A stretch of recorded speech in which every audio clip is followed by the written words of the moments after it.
मानव इतिहास में शायद ही कभी टेक्नोलॉजिकल चेंज की इतनी विस्फोटक रफ्तार इसके पहले कभी देखी गई हो।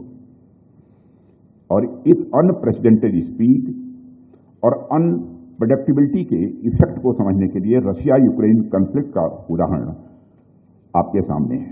गौर कीजिए, एक ही कॉन्फ्लिक्ट के महज 3-4 वर्षों के भीतर उसके नेचर ऑफ वॉर में कितना बड़ा परिवर्तन हो गया।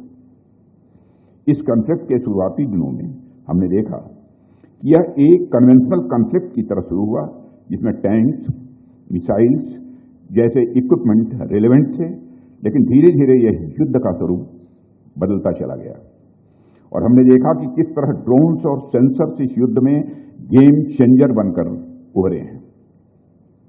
और इस चेंज के अलावा अगर हम युद्ध प्रणाली की अनप्रेडिक्टेबिलिटी को देखें तो पहले के समय में कम से कम हमें इस बात का मोटा मोटा अंदाजा होता था कि सामने वाला क्या कर सकता है। उनकी सैन्य क्षमता, उसके प्लेटफॉर्म्स, उसकी डॉक्ट्रिन, इन सब का अनुमान प्रायः होता था।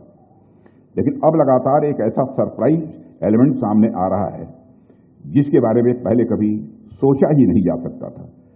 जिन चीजों को हम सामान्य नागरिक जीवन का हिस्सा मानते थे, अब वो घातक हथियारों में बदल रही है।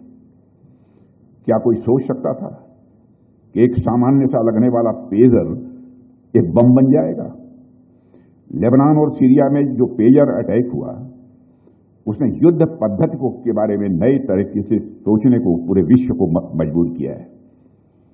आज के समय में कौन सी चीज हथियार बन सकती है, इसका कोई अंदाजा ही नहीं लगा सकता। सोचिए, अगर पेजर को वेपनाइज किया जा सकता है तो कल को कोई और सामान्य वस्तु, कोई सॉफ्टवेयर क्या कुछ वेपनाइज नहीं हो सकते? सब कुछ वेपनाइज किया जा सकता है। अब ऐसी स्थिति में जब बदलाव का यह विकराल स्वरूप हमारे सामने है तो भारत जैसे देश की तैयारी तो और भी महत्वपूर्ण हो जाती है। साथियों, हालांकि मुझे कहते हुए